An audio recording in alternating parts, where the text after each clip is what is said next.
It's Henry again. I've been dealing with some other things and haven't been on posting very much, but I put a couple up there recently, and I'm hoping to do uh, two different ones today. And also, we had a nice trip to the Maritimes, to Halifax primarily, in July, and I'm looking forward to putting 5 or 6 videos together over the next little while for those ones. So hopefully my channel will be a little more active in the next little while. This video, or these two videos, are going to talk about the improvements that I've made to this RV, and we're breaking it down into two videos. One is the things I had to fix, and the things that I chose to just make better because I had a bright idea to do so. So I think we'll start off first with the things that I had to fix. So first, we bought this RV from the driveway of a nice couple, and they were getting older, and it was perhaps time to do something else, and so we were able to buy the vehicle from them. This is a 2000, so at the time it was 13 years old, 35-foot gas RV with a Ford V10 in it. It had 95,000 kilometers on it, so something around 60,000 miles. Primarily driven from Florida to Toronto, at least from the last group. The history was the first people who owned the RV used it for 5 years and put 71,000 K on it and sold it, I guess, to get a new one. And then the next person who bought it apparently got sick, and so the RV sat for about 3 years in a lot somewhere, I guess, until the previous owner purchased it. So anyhow, we so that's the landscape. I don't think there was any maldeeds here or anything, but the problem is that an RV has to be taken care of, and of course in Canada, with the roads and the weather and so forth, there are obligations. And unfortunately, it is my experience that when the vehicles are for sale on a used lot, they just sit there. And no one takes them out every month and drives them around, make sure they're working. Nobody exercises the slides or the jacks. It just sits there. And I think when that happens, the vehicle degrades. I think that's something that, should be, if you're running that lot, I think we should think about those kind of things a little bit. Anyhow, we bought it for $26,000. And we, of course, then had to pay another $3,500 in taxes to get the license plates on. So it was effectively a $30,000 RV before we drove it away. And then over the next, let's see now, this is September 2019, so we've had it not quite 6 years. Gosh, is it 7? Holy cow, 7 years almost. Wow. Anyhow, it's probably have put about 20,000 or so into the RV, and for repairs that were needed. Some, of course, for improvements that I made, and so that's sort of the thing. So my rule, I think, if you're buying it from someone's driveway, I think you should have a budget that's probably double the price you're paying for it, or maybe somewhere between 50 and 100%. So if you buy a $50,000 RV from somebody private, you may well end up putting 25 into it or more, just fixing stuff, because things die. Things get old, and they may not have been in trouble when they sold it, but they were getting close to being in trouble. And so that's a challenge. And we're still lucky. I mean, we have the original fridge and it works great, knock on wood. But that's a $2,000 problem when it happens, not to mention other things. So there's some things I can show you, but most of this I really can't because it's all hidden. But when we bought it, wasn't too long. And of course, the other thing I should point out before I get started is that you have to get to know your RV. These are all different. There's all kinds of flashing lights and signals and alarms and problems that happen. And you really have to read the manuals to understand what it means. And for give you an example, the first trip we did, I bought the RV, had it for about a week or so, and then we drove up to Sault Ste. Marie to visit my wife's sister and their family to surprise them. And that was a wonderful trip. But we drove 20K, and suddenly we had this piercing alarm from the leveling system, and we didn't know what it was. There's no real indication of what the problem was. And the only what I could do was, because since the leveling system I wasn't going to use it anyway, at the time, was to disconnect it. What we found out later was simply there was a low level of hydraulic fluid, transmission fluid type material, like the fluid in the transmission, or sorry, in the leveling system, and that's the alarm you get when that happens. So again, it's just these are problems, and of course you don't know that, and you're heading off on your first trip, and you get this, you just can't live with it. It's just too loud, and so we messed around with that in a parking lot somewhere until we got it quiet. Um, but in this particular RV, we had to when the mechanic had to look at it, we had to replace the spark generators. That's $125 a piston, so there's $1,250 right there. I had to rebuild the back end of the transmission. That was another $2,000. We had to rebuild the leveling jack system on the RV, which was another $3,000 Canadian, all of course, these monies. As the primarily fairly big expenses, I spent also a fair amount of money trying to get the generator to work. Probably a couple thousand there, and ultimately I had to condemn it. I just simply was too old and too beat up to do anything, which is really too bad. And we had to make a remedy there. So those were some of the challenges that I've had. We've had some small issues of leaks and this and that, and one of the frustrating ones, of course, is the leak on the gray tank from the kitchen. It's the problem we have is these gray tanks are about 8 feet long, maybe 6 or so inches deep. They go right across the vehicle, and there's a leak somewhere in there when it's about 3/4 to 85% full, and I can't find it. I've bought a 16-foot camera that I can slide in on a cable to have a look, and I can't find where the water comes out, so they could try to put something over it to maybe arrest this. So when you go in the RV, there's no access whatsoever inside the RV to the tanks. You can't get, short of cutting up the floor, which I won't do. I thought maybe the tank under the bed, but that's actually just inside the RV. There's no access underneath. So it's a little bit frustrating for that one, because the gray water system is important, and you would like to be able to make full use of it. So the way we had to get around that was to get an auxiliary gray tank that for $500 is 120 liter tank that you own wheels.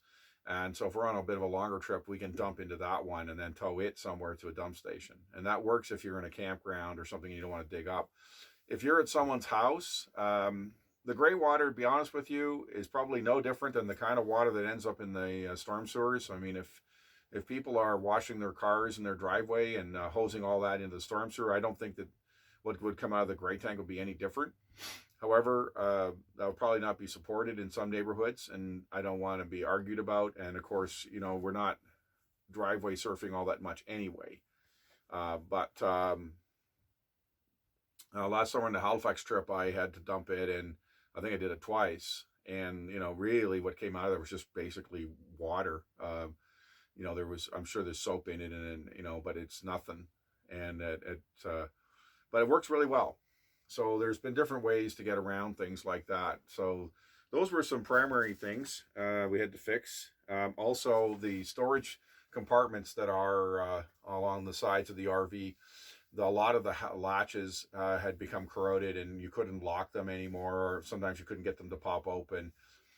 And of course, there's 2 of them per compartment, which is unfortunate as well from the standpoint of price. I was able to buy them from the company that build these things, and they're somewhere out in the Midwest. And I didn't replace them all the time. I was trying to save money. Should have bought a whole new set, but I didn't. So I still have a few more to go here. The other thing is all the gas struts on the outside compartments were all done. They may well have been original.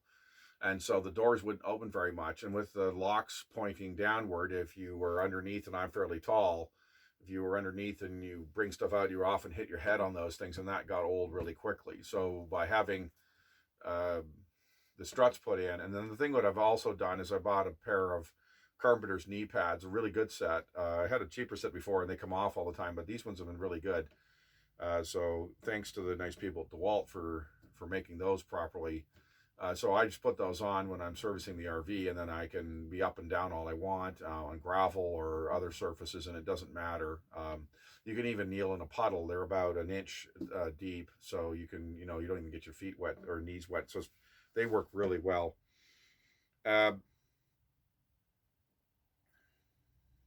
The rear storage, this you can argue is an improvement. I'm not sure. But the spare tire was in there, and it filled pretty much the entire compartment. And basically, the way I looked at this is that the tires on this RV are so big and heavy, and the jacking and the torquing and the rest of it is necessary. I just felt that I don't want to do that. And so what I did was I simply got rid of the entire. I sold the spare tire, gave it away to somebody, my mechanic, and then I used that compartment for more of my stuff, and that was a big help. Um, if we have breakdown, we have 4 breakdowns a year that we can call service for, and the tires are reasonably common for this type of vehicle, so it wasn't too big a deal. We had a vandalism happen to us 4 or 5 years ago. We were parked at Walmart, which we can't do here anymore here in Keswick, but when we did it, and I came home one day and someone had drilled with a drill all the tires in the RV, and so you couldn't replace them. You had to, or like you couldn't fix them. You had to replace them. And I thought maybe when I first saw it that the kids had come along and just simply let the air out of the tires, but that wasn't the case. Another fellow had not only his RV but his trailer had all tires blown on it too, which was too bad. So thankfully we got insurance for that, but it's still disappointing. So it's been going along pretty good. So that's the way we did with that anyway.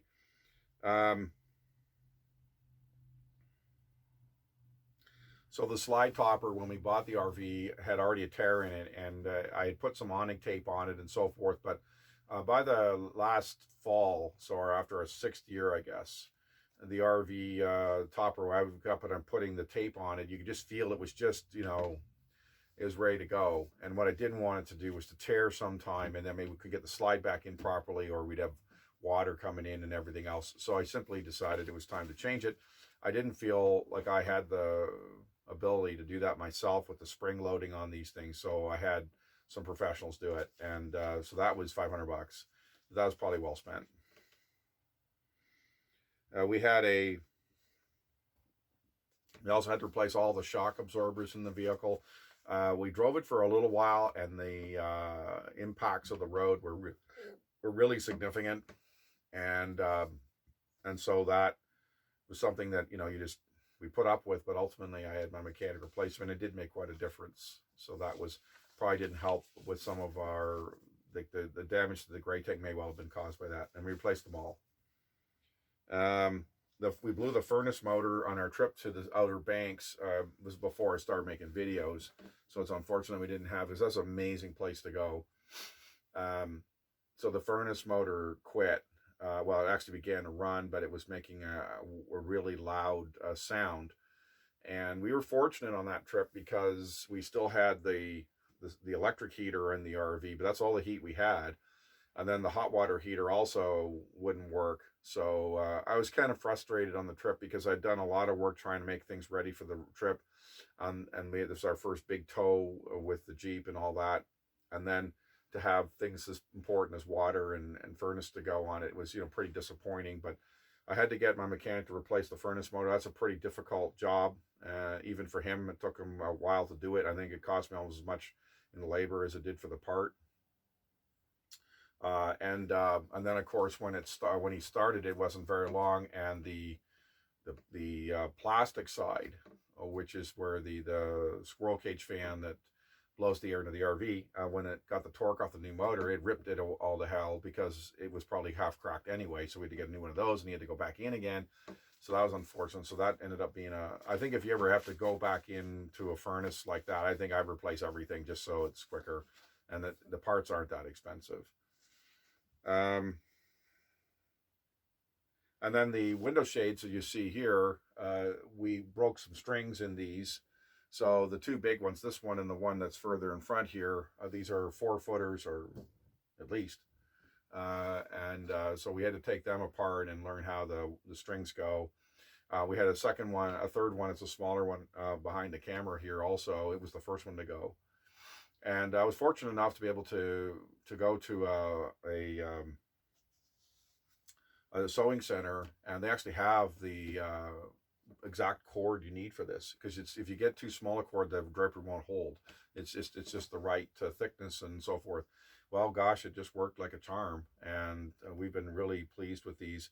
I know, and it's the new vogue to have double shades, but I'll tell you, I can't really complain about these pleated shades. They've worked really well, and they've been fairly easy to use, and they haven't really, other than the cords giving up as they did, understandably after 15 years, because there is friction and erosion when you run these things. But really, I mean, they've worked really well. So, I don't see, why that's such a bad thing. And the last thing that happened, I guess, we can still call it a fix, is as we cleaned the RV, we found there's evidence of mice and other who knows what else in here at one time. And then we had to deal with it a bit ourselves, but knock on wood, we feel like we're a little closer to it. So what happened was that they would get into the furnace system and run around through the hoses and come out in different places. And so they had all these escape routes, so to speak. And so it took a little bit of figuring it out. First off, we took some black screen and we covered the vents of the furnace, and that would prevent them from getting out or getting in those locations, and that seemed to work pretty well. The only vent that we didn't cover was the one in the back room, because it has a selector on it, and so that would have made it hard to use. So that was okay, and that helped. But we also found that sometimes it was still happening. Sometimes in certain places, like my mechanic seems to, if it's left too long there, you get them. But we haven't had too much trouble in campgrounds or in this storage. Knock on wood. Again, I have no time for intruders like this, and I don't like to handle them. I really hate looking at them. And we will put traps in here and try and kill them as quick as we can if they're in here. And there's no quarter given on that. I use the the old-fashioned spring traps that are pretty lethal. I find the glue boards, I think, are actually less so, and I don't want to deal with a mouse that's still alive that's stuck to a glue board. So when I throw them out, I throw the trap and the mouse and the whole works, and that's it. And oftentimes it's my wife that does it, because I can't even look at the stupid things. Anyhow, so last a year ago spring in 2018, I took apart some of the fairings underneath here to look around for other things, and I found the access ports to the house, and so we screened them off, and we screened them off in the bathroom as well, pretty well. It's not perfect in there because you just can't work in there, it's so tight. And there was one vent into the floor, the basement, so to speak, of the RV, which is where I suspect they get in initially. And so I guess they would hop up into that, and that would get them into the heating system. So I put a screen across that. These are metal screens, of course, in this case, as well as a screen across all the hoses coming up, both in the bathroom and underneath the shower. I originally didn't think I could get to the shower one, but when I opened up the fairings underneath, it was very easy to do so. So I was pretty aggressive about all that, and I think that's probably been a big help. We're very careful in the campground to keep the doors closed and not leave them open for any more than just as long as it takes to go out. And hopefully that, we'll hope is enough to to keep them at bay. We do not put any food in the RV, and certainly when the RV goes to the mechanic, or if we store it, we take all the dishes and everything out of the drawers, and the things we do leave in the RV, we put them in a closed closet, which is there is no access. All of our paper products, our clothes, our blankets, and so forth are all in upper compartments like this and so on, where they can't really get into very easily. And so that's been our mitigation strategy up to now. And knock on wood, we're a little further ahead with that than we were for a while there. I'm always checking when I come in to look for a sign, and like I said, this year has been really good. So I'm very pleased. Hopefully we've made some progress on that. So those are as a summary, I suppose, of some of the majority of the things I had to do over the time to fix things. I've also chronicled some of the electrical problems that I've had, and in retrospect, they may well have been just connections more than things I had to fix. But it has been, when you don't know, it's tricky. I know more about how the electrical works in this RV now than I used to, and that'll make it a bit easier, hopefully, if something happens in the future. But there's a limit. So anyhow, we really like this RV, and we've really enjoyed it. And you sit in this nice big room here when you're at a campsite, and it's a real pleasure.